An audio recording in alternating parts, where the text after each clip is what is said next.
Olá, colegas, sejam muito bem-vindos a este guia clínico detalhado sobre dermatoses parasitárias. A gente desenhou essa análise visual explicitamente para dar aquele empurrãozinho que faltava para você dominar a enfermaria e, claro, gabaritar a prova do TED, o título de especialista em dermatologia. A gente pegou todo o raciocínio de uma excelente revisão dos anais brasileiros de dermatologia e transformou num protocolo super prático e direto ao ponto. Vamos lá?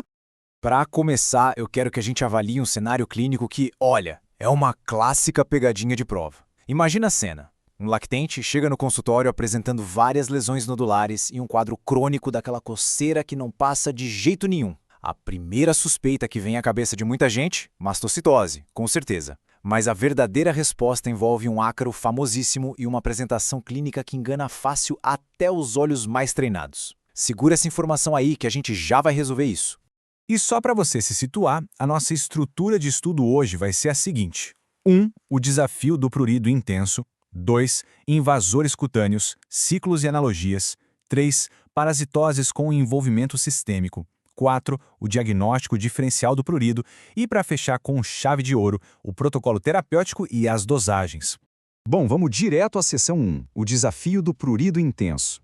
Pessoal, muita atenção aqui porque essa é uma daquelas armadilhas gigantes para o exame do TED. O Sarcoptes scabiei variante hominis é, como o próprio nome já grita pra gente, exclusivamente humano. Ou seja, nada de culpar o cachorro ou o gato, tá? Estudos epidemiológicos moleculares recentes comprovaram que ele não afeta animais. E mais, fora do hospedeiro, esse ácaro sobrevive por apenas 24 a 36 horas. Sabe o que isso significa na prática? Que a transmissão por fomites, tipo roupas e lençóis, é altamente excepcional. O contágio acontece quase sempre por contato pessoal direto mesmo.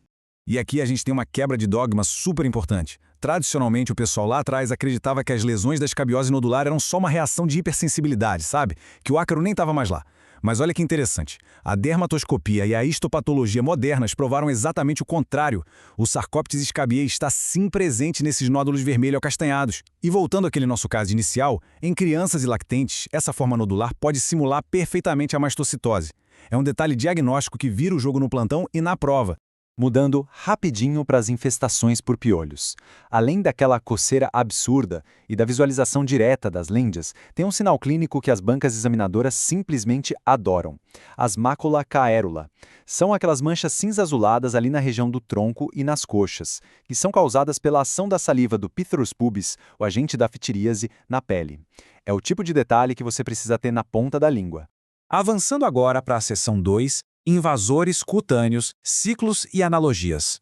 O ciclo da Dermatobia hominis, que é a causadora da nossa conhecida míase furunculoide, é quase um filme de ação.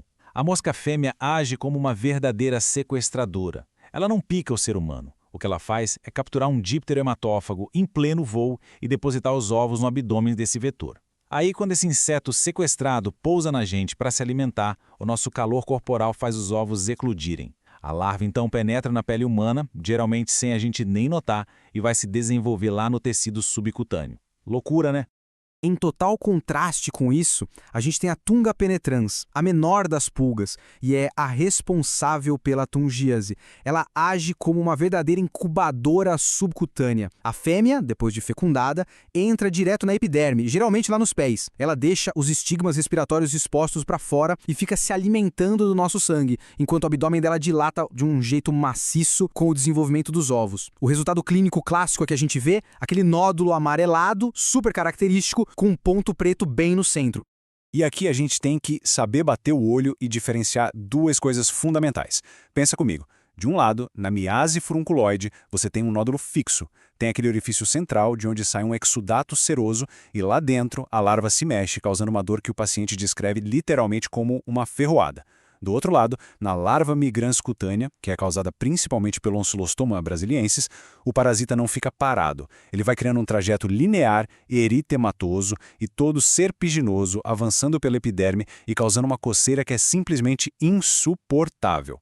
É a diferença claríssima entre um invasor que estaciona e um invasor que migra. Chegando na seção 3, parasitoses com envolvimento sistêmico. Porque, o problema às vezes não fica só na pele. A doença de Lyme é um exemplo perfeito. Ela é uma zoonose transmitida pelas carrapatos do gênero Ixodes ou Amblyomma, que carregam uma espiroqueta chamada Borrelia burgdorferi. O grande achado cutâneo patognomônico logo na fase inicial é o famoso eritema migratório. É aquela placa eritematosa com clareamento central que vai se expandindo de forma centrífuga. É absolutamente crucial reconhecer esse sinal inicial. Sabe por quê? Porque se passar batido, a doença pode evoluir para comprometimentos articulares e neurológicos gravíssimos.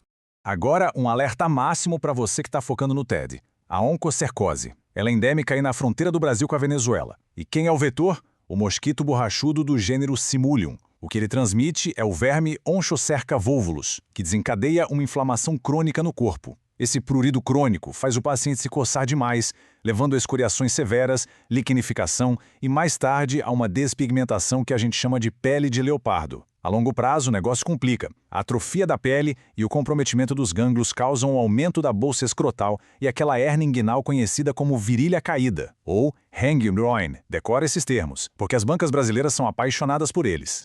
Vamos agora para a seção 4, diagnóstico diferencial do prurido. Essa tabela aqui é para tirar um verdadeiro print mental. É a sua síntese para o diagnóstico diferencial rápido no meio da correria.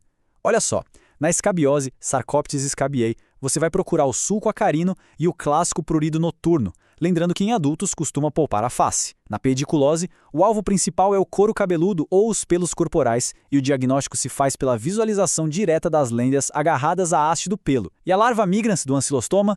A localização campeã nos pés e nádegas, principalmente após contato com areia de praia ou tanque de areia contaminado.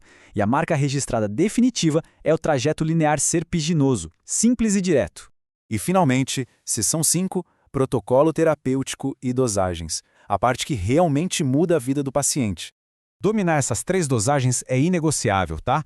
A ivermectina, que é o nosso padrão ouro absoluto para formas graves, como a sarna crustosa e a miase cavitária, entra com a dose de 200 microgramas por quilo de peso e, muitas vezes, a gente precisa repetir após uma semana. Para os casos de tungíase generalizada, quando está espalhado pelo corpo, o tiabendazol oral, na dose de 25 mg por quilo, é a escolha.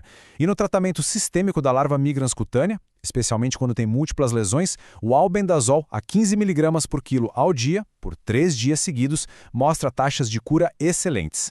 Passando para os tratamentos tópicos, a permetrina, sem dúvida, é o carro-chefe. Mas muita calma nessa hora, porque a concentração e a forma de aplicar mudam radicalmente dependendo da doença. Para a escabiose, a gente usa a permetrina a 5%, em loção ou creme. E a regra é clara, aplicar do pescoço para baixo no corpo inteirinho e deixar agindo durante a noite. Já para a pediculose, lá no couro cabeludo, a gente usa a permetrina a 1%, geralmente na forma de shampoo. Essa a gente deixa agir só por uns 10 minutinhos e enxágua. Confundir essas duas posologias no dia a dia é um erro bem comum e que você, com certeza, não vai cometer. Agora, anota essa super dica de ouro farmacológica, porque cheira a questão de prova. Com a resistência crescente aos peretroides, a gente tem uma medicação bem moderna, o Spinosad a 0,9%. Como ele funciona? Ele atua direto nos receptores nicotínicos de acetilcolina lá do parasita, causando paralisia por fadiga neuromuscular. E o detalhe mágico para o seu exame é este. O Spinosad não só detona os piolhos que já são resistentes à permetrina, mas ele também é inerentemente ovicida. Ele inviabiliza os ovos. Ou seja, diferente de vários outros tratamentos, ele na maioria das vezes nem exige aquela repetição chata da aplicação depois de 7 dias. Sensacional, né? E para a gente fechar esse nosso estudo, eu deixo esse desafio para a sua reflexão clínica. Você está no próximo plantão e atende um paciente imunossuprimido, talvez portador de HTLV1, com um quadro de descamação bizarro que parece muito, mas muito mesmo, uma psoríase. E se for sarna crostosa ou norueguesa, com aquelas lesões hiperceratóticas gigantes? Ter essa precisão morfológica e entrar rápido com a ivermectina sistêmica, junto com queratolíticos tópicos, é o que, no fim das contas, muda o desfecho da vida de quem está ali na sua frente. Entender essas dosagens e as nuances dos ciclos de cada parasita é o que transforma a nossa teoria de sala de aula numa excelência diagnóstica na vida real. Foi excelente rever tudo isso com vocês. Até a nossa próxima análise visual.